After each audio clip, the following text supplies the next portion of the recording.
ಇದು ಶನಿವಾರದ mini blog. Morning ಬೇಗ ಎದ್ದು ನನ್ನ ಮಕ್ಕಳಿಂದ ಮಲಗಿದ್ರು. ಇವತ್ತು ವಾರ ಕೂಡ ಬೇಗ ಎದ್ದು ಮನೆಯೆಲ್ಲ ಕ್ಲೀನ್ ಮಾಡಿಕೊಟ್ಟು ಮನೆ ಮುಂದೆ ರಂಗೋಲಿ ಬಿಡಿಸ್ದೆ. ನಮ್ಮ ಮನೆಯವರು ಅಷ್ಟರಲ್ಲಿ ಪೂಜೆನೆಲ್ಲ ಮುಗಿಸ್ಕೊಂಡ್ರು.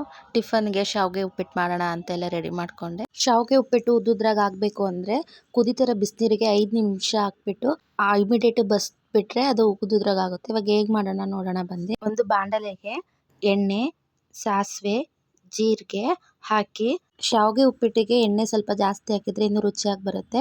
ಇವಾಗ ಹಸಿರು ಮೆಣಸಿನ್ಕಾಯಿ, ಮಧ್ಯದಲ್ಲಿ ಎಲ್ಲೂ ಕೈ ಆಡಬೇಡಿ, ಈರುಳ್ಳಿ, ಕರಿಬೇವು, ಒಂದೇ ಒಂದು ಟೊಮೊಟೊ ಹಣ್ಣು. ಇವಾಗ ಎಲ್ಲದನ್ನೂ ಮಿಕ್ಸ್ ಮಾಡಿ ಚೆನ್ನಾಗಿ. ಈರುಳ್ಳಿ ಜಾಸ್ತಿ ಫ್ರೈ ಆದರೆ ಚೆನ್ನಾಗಿರಲ್ಲ, ಹಂಗಾಗಿ ಸ್ವಲ್ಪ ಅದು ಫ್ರೈ ಆದಮೇಲೆ ಬಟಾಣಿ ಮತ್ತು ಹೆಚ್ಚಿಟ್ಕೊಂಡಿರೋ ಅಂತಹ ತರಕಾರಿಗಳು ಆಲೂಗೆಡ್ಡೆ, ಬೀನ್ಸು, ಕ್ಯಾರೆಟ್ ಎಲ್ಲ ಹಾಕಿ ಇವಾಗ ಲೋ ಫ್ಲೇಮಲ್ಲಿ ನಿಧಾನಕ್ಕೆ ಫ್ರೈ ಮಾಡಬೇಕು.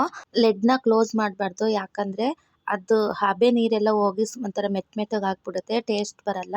ತಕ್ಕಷ್ಟು ಉಪ್ಪು, ಆಮೇಲೆ ಅರಿಶಿನ ಹಾಕಿ ಮತ್ತೆ ಲೋ ಫ್ಲೇಮಲ್ಲೇ ಫ್ರೈ ಮಾಡಬೇಕು.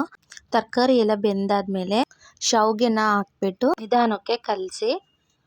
ಶಾವಿಗೆನೂ ಅಷ್ಟೇ, ಚಿತ್ರಾನ್ನ ಕಲಿಸ್ದಂಗೆ ಬೇಗ ಕಲಿಸ್ಬಾರ್ದು. ಅದನ್ನು ಒಂದೊಂದು ಸ್ವಲ್ಪನೇ ಹಿಂಗೆ ಮೇಲೆತ್ತಿ ಫ್ರೈ ಮಾಡಿದ್ರೆ ಅದು ಉದ್ದುದಕ್ಕೆ ಹಾಗೇ ಇರುತ್ತೆ. ಇಲ್ಲಾಂದರೆ ಎಲ್ಲನೂ ಪೀಸ್ ಥರ ಆದರೆ ಅಷ್ಟು ಚೆನ್ನಾಗಿ ಅನಿಸಲ್ಲ. ಹಾಗಾಗಿ ನಿಧಾನಕ್ಕೆ ಮೇಲೆ ಎತ್ತಾಕಿ ಅದನ್ನ ಗಂಟೆಲ್ಲ ಹೊಡ್ಕೊಂಡು ನಿಧಾನಕ್ಕೆ ಕೈ ಆಡಿದ್ರೆ ಹೋಟೆಲ್ ಸ್ಟೈಲಲ್ಲಿ ಸಖತ್ತಾಗಿತ್ತೆ. ಟೇಸ್ಟ್ ಕೂಡ ತುಂಬ ಚೆನ್ನಾಗಿತ್ತು. ಅಂದರೆ ಲೋ ಫ್ಲೇಮಲ್ಲೇ ಬಿಸಿ ಮಾಡ್ಕೊಬೇಕು, ಅದೆಲ್ಲ ಚೆನ್ನಾಗಿ ಬಿಸಿ ಆದರೆ ಚೆನ್ನಾಗಿರುತ್ತೆ. ಇವಾಗ ಕೊತ್ತಂಬರಿ ಸೊಪ್ಪು ಹಾಕ್ಕೊತಾ ಇದ್ದೀನಿ.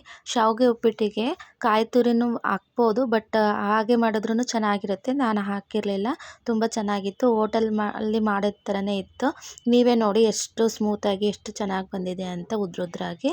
ನಮ್ಮ ಮನೆಯವ್ರಿಗೆ ಕೂಡ ನಾನು ಹಾಕ್ಬಿಟ್ಟು ಕೊಟ್ಟೆ, ಅವರು ತುಂಬ ಚೆನ್ನಾಗಿದೆ ಅಂತ ಹೇಳಿದ್ರು. ಶಾವಿಗೆ ಉಪ್ಪಿಟ್ಟು ನೀವು ಮಾಡಿಬಿಟ್ಟು ಇದೇ ಥರ ಕಮೆಂಟ್ ಮಾಡಿ ಯಾವ ಥರ ಇದೆ ಅಂತ. ನಮ್ಮ ಮನೆಯವರು ತಿಂತಿದ್ದಾರೆ, ಏನು ಹೇಳಿದ್ರು ನೀವೇ ಕೇಳಿ.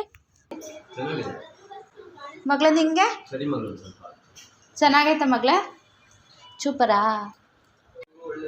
ಮಧ್ಯಾಹ್ನಕ್ಕೂ ಬಾಕ್ಸ್ ಎಲ್ಲ ರೆಡಿ ಮಾಡಿದೆ. ನನ್ನ ಮನೆಯವರು ತಿಂಡಿ ತಿನ್ಬೇಕಾದ್ರೆ ಚೆಲ್ಲೋದ್ಲು ಅಂತ ಏನೋ ಅಂದರು ಅಂದ್ಬಿಟ್ಟು ಸಿಟ್ಕೊಂಡೋಗಿ ರೂಮಿಗೆ ಕೂತಿಲ್ಲ. ಅದಕ್ಕೆ ಹೋಗಿ ಸಮಾಧಾನ ಮಾಡ್ತಾಯಿದ್ದೀನಿ. ನೋಡು ಮತ್ತೆ ನಿಂಗೆ ಅವರು ಟಿಫನ್ ಎಲ್ಲ ಮುಗಿಸ್ಕೊಂಡಾದ್ಮೇಲೆ ಡ್ಯೂಟಿಗೆ ಹೊರಟ್ರು.